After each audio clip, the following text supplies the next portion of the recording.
Howdy, Pearl. Have a nice trip into town? No, I didn't. Every place we went, folks stared at us. Well, Pearl, you gotta expect that. Handsome woman like you, dressed to the teeth, showing a pretty ankle, folks are bound to stare. If you ask me, they were staring at this old truck. I know it's mine, Jed, but it just ain't fitting for Beverly Hills. You know what a couple of people yelled at us, Uncle Jed? They yelled, "Get a horse." I reckon they'd stare more at a horse. Jed, why don't you get one of them big, shiny limousines like Mr. Drysdale? Oh, this old truck's right handy for fetching and toting. Needs a little polish here and there. Yes, sir. You get you a piece of brick and hone all this rust off here and then go over the whole thing with coal oil. Say, Uncle Jed, if you was to get yourself one of them there fancy limousines, I could be your chauffeur and drive you around in style. Yeah. You could sit in the back seat all doing it up, and folks would think you was a duke or a earl or something. Yeah. Oh, I don't reckon I'd fool nobody. Besides, I ain't particular anxious to have folks think I'm something I ain't. You're a millionaire. Well, I bet you that's just as good as a duke or earl. All right, get through. Take her around and go to polishing.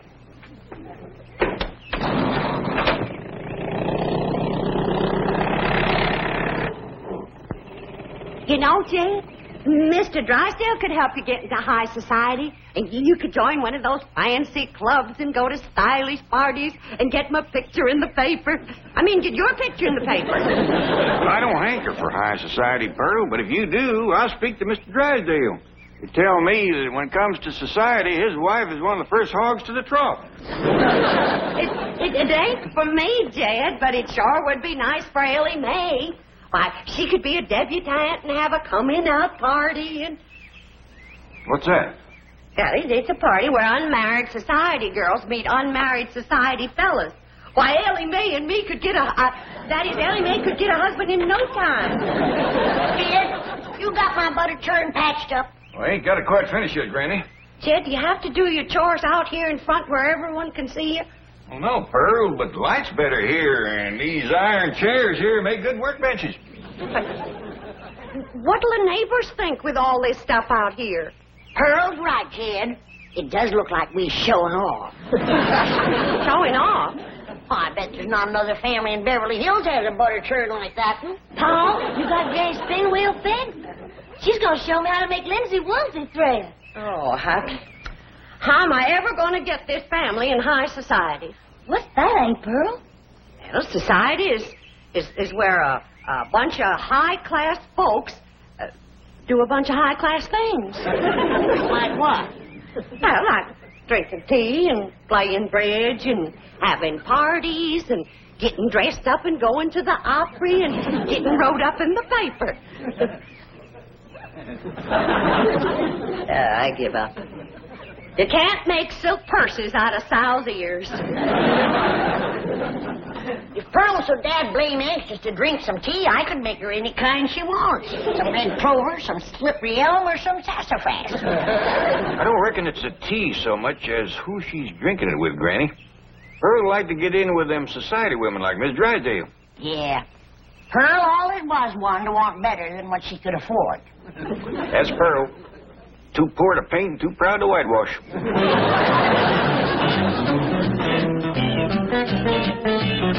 And while I'm sure that the bank examiners will find our fiscal situation to be sound, I am extremely anxious... Oh, Melvin! Miss Hathaway, do you know who's coming? Yes, the bank examiners. I'm sure they'll find your bank ever so tidy.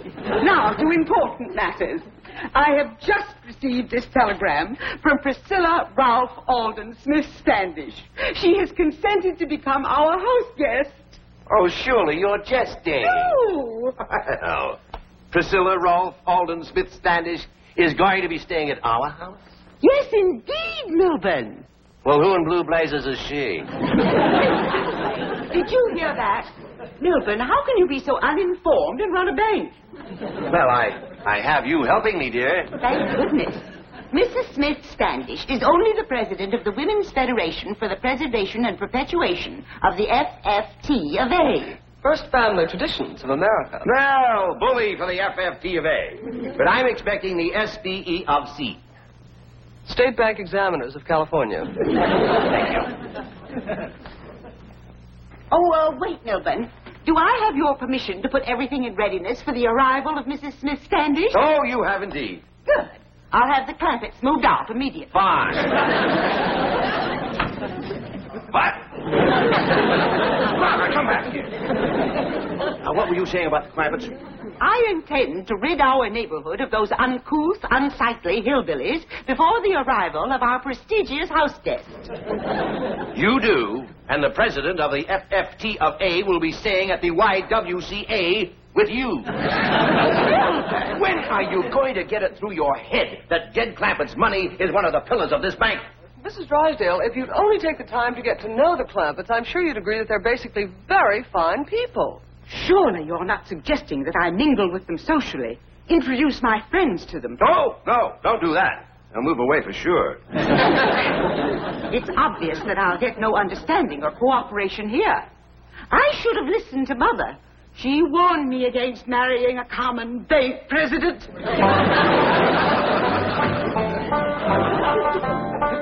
Well, we're good now, Granny. What room do you want me to put it in? Well, I reckon in the kitchen, Jed. And whilst I'm showing Ellie how to work it, I can watch my victuals cooking. All right, I got to do a little more fixing on the bobbin. I'll have that out in a minute. Is it hard to learn, Granny? Well, it's a mite tricky at first. But once you catch on to mixing the wool and the flax together, it comes easy. Don't you go to weaving and spinning in here.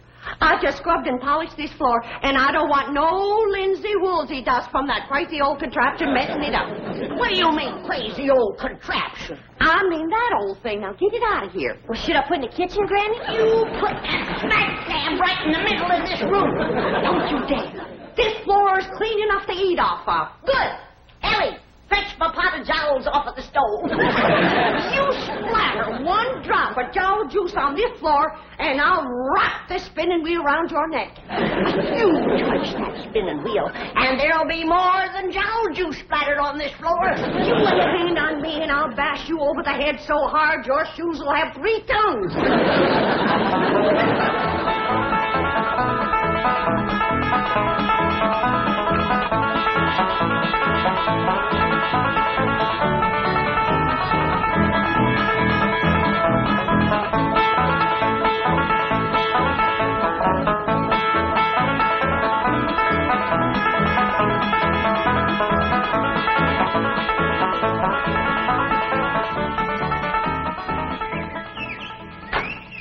Drive on out to the airport and pick up Mrs. Smith-Standish. I have some slum clearance work to perform. Well,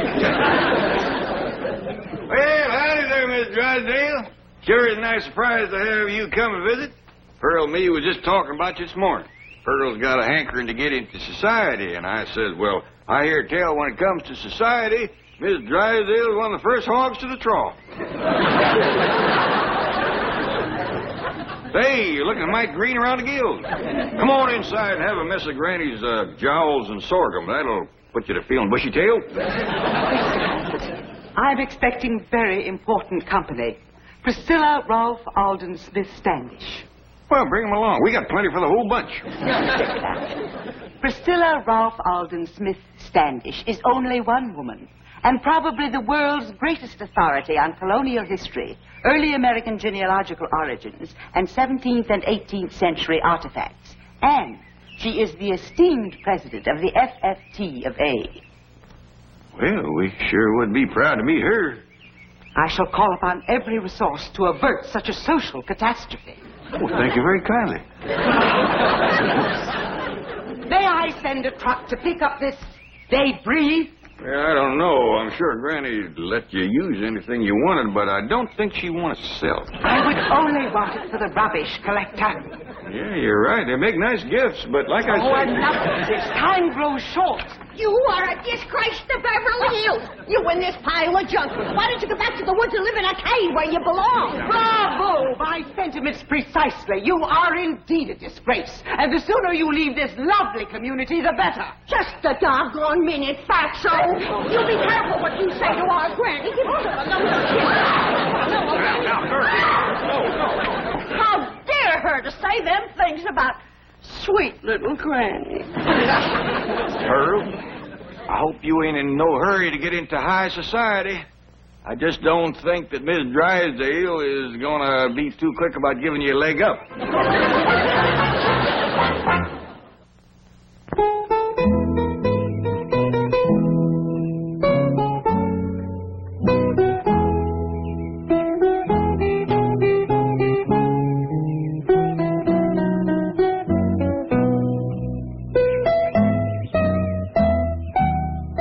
You say Mrs. Drysdale is here? Yes, ma'am. If it's all right, I'll take the bags on over to the house. Of course. Thank you.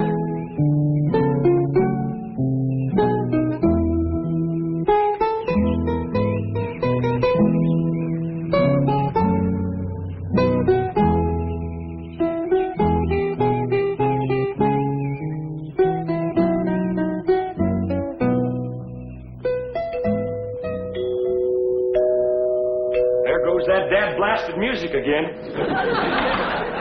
One of these days, I'm going to tear out all these walls and find out where that music's coming from. They said the ghost playing that music. Maybe it's the rascal that used to live here. Sure don't know many tunes. He keeps playing the same one over and over again.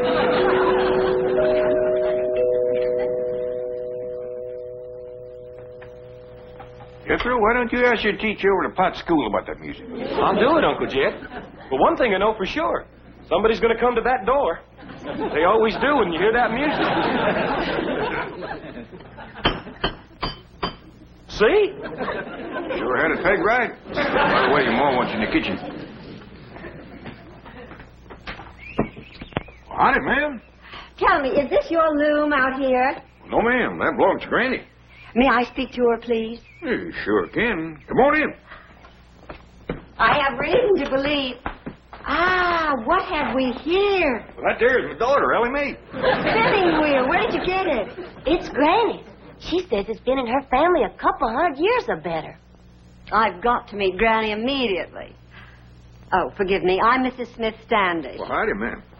I'm Jed Clampett, and like I say, this here's my daughter, Ellie Mae. How do you do? Howdy. Granny's out in the kitchen churning butter. Why don't you run fetch her, Ellie Mae? Oh, no, please. Churning butter? You mean by hand? Oh, no, ma'am, with a churn. That's another thing that's been in her family a powerful long time. Take me to her, will you, please? I'd be pleasured, ma'am. Ain't no use, Granny. You can't get a polish on this pewter junk. The best you can, Pearl. How can a body set a decent table with this kind of stuff? Why, if we was to have company, we'd all be disgraced. How enchanting. A vignette from the past. Oh, don't move. What a picture. The homespun dress. The colonial dust cap. The churn. The pewter. The old coffee mill. Oh, it's a tableau from another century. Who do you reckon she is, Pearl? Dogged if I know. May I get some pictures? What kind of picture? Still pictures. She's a dad-blame revenuer. We got a trap. Well, now, hold on, Granny. Whoa, wait. Hey, you better take your gun now. We'll have to rush her bare-handed. I don't figure this lady is no revenuer. She's just powerful took with old thing. How long have you had this rifle? Well, my pa gave it to me. His pa gave it to him. I reckon his pa done the same. Marvelous. And the churn. How long have you had this? Granny, ain't that the churn that saved your great-great-granny from the Injuns? It sure is. Oh, tell me about it, would you?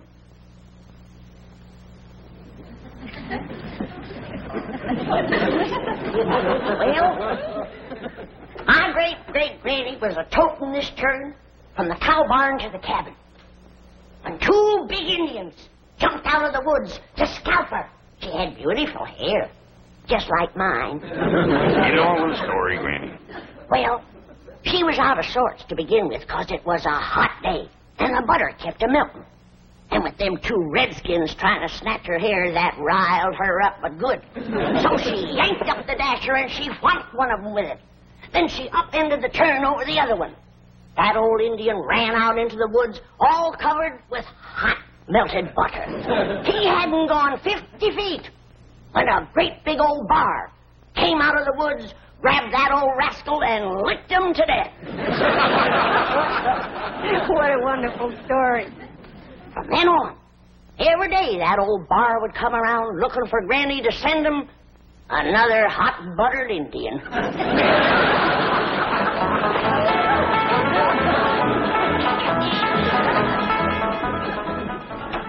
Milburn, do you know what that is? No, what is it? That is a hog jowl. Oh, well, thanks, dear, but I have other plans for lunch. I have just been pelted with those repulsive objects by your friends and our neighbors, the Clampetts. Milburn, this is the last straw. Call out the militia. Have the neighborhood rezoned. Write our congressman. Do anything that's necessary, but get rid of those hillbillies. Oh, Margaret, they're not a bad sort. They're barbarians. And I warn you, Milburn, just as they brought about the decay of Rome, so Beverly Hills will crumble and... Oh, please, Margaret, relax. Oh, you don't understand such things as class war. You're of common birth. But we of the aristocracy have always had to fear the hostility of peasants. I tell you, Milburn, those Clampetts are dangerous. If they'll attack me with hog jowls, think what they might do to a woman like Priscilla Ralph Alden Smith-Standish. And she's due to arrive at any moment. She has arrived, Mrs. Drysdale. Your chauffeur just phoned. He dropped her off at the Clampetts, thinking you were there. Oh, they have her. She's been delivered into the hands of those savages. Well, get those savages on the phone. We'll prove to Margaret that everything is all right. This may be the oldest piece of pewter ever to be found on this continent. I'm just mortified, Mrs. Smith-Standish. I'm going to have to Cousin Jed to get rid of all this junk. Now that he has money, I'm going to throw it all out. No, please, it's priceless. Say, Miss Smith-Standish, if you like old things, just wait till you get into this trunk. You'll be happy as a heifer in red clover. Marvelous. Unbelievable. Is this your family Bible? Well, no, not anymore. It got too old. Commenced to crisping and flaking off, so they pitched in and got another one about 100 years ago. It's in there in Parliament. Well, I'll get it, Uncle Jed. Hello? Dedicated to Queen Elizabeth. Yes, ma'am. This is Jethro. Mr. Clampett, this is an original Geneva Bible. It's sometimes called a Puritan Bible. 400 years old. Oh, why, yes, ma'am, Miss Hathaway. She's right here. You want on the phone, ma'am? Not now. Tell him I'm all tied up. Hello? Oh, she can't talk right now. She's all tied up in Uncle Jed's trunk. Hello? Hello?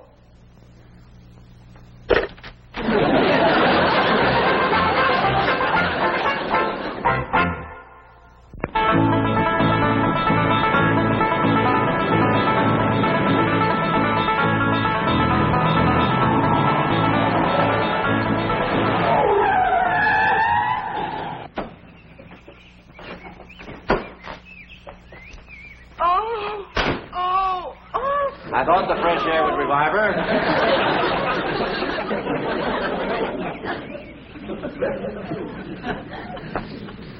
Oh, Milburn, what if they've strangled my president? Or she's suffocated in that trunk? Mrs. Drysdale, I am certain the Clampetts would not do violent harm to Mrs. Smith-Standish. Jethro has a way of confusing the facts. I can't tell you how thrilled I am to participate in this historical recreation. No, honey, this is what you call spinning. You gotta hold your thread tight. I will. Oh! Try this woman. Madam President, what have they done to you? Milburn, call the police.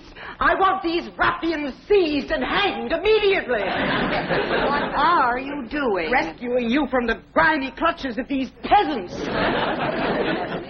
Peasants? My dear Mrs. Drysdale, it may interest you to know that I have established almost beyond a doubt that Mr. Clampett here is a direct descendant of the first man to come ashore at Jamestown, Virginia, May 13th, 1607. What? You mean? I mean that when your family and my family arrived on the Mayflower, his family was waiting for them.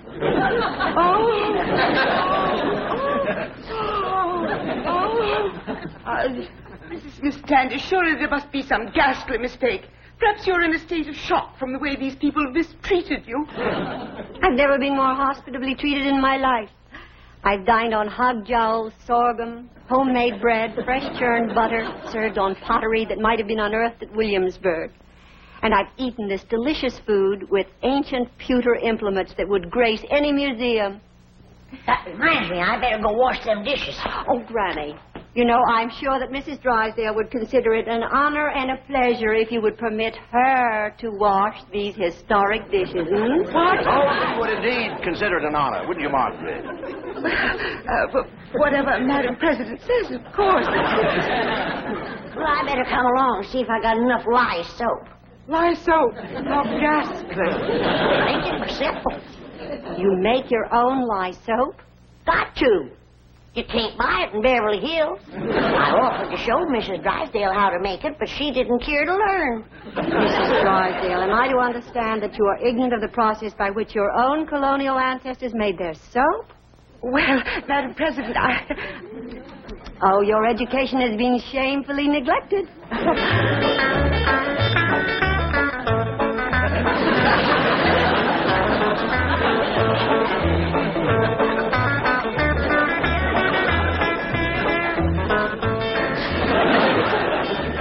It's about time to add some more lye and some possum renderings, Miss Drysdale. Oh, Mrs. Drysdale, I hope you appreciate the historical significance of this opportunity. You are reenacting the making of soap just as it was done more than 300 years ago. Oh, yes, indeed, Madam President. I'm thrilled. She's so happy, she's crying. I wouldn't have missed this for $1 million. Tax exempt. Oh, Chief, bank examiners are waiting. Yes, I know. Oh, Mrs. Smith-Standish, don't forget you promised to let my wife wash dishes, too. Oh, I wouldn't think of depriving her of the thrill of handling those authentic colonial implements. And in the good old colonial way, no automatic dishwasher. Oh, heaven forbid. Mrs. Smith-Standish, I have known you only a few brief minutes, but already you are one of my favorite people. We shall return. I've lost my coiffure, my mascara, and my manicure. Oh, best forget about them, honey. If they fell in that soap, they's dissolved by now.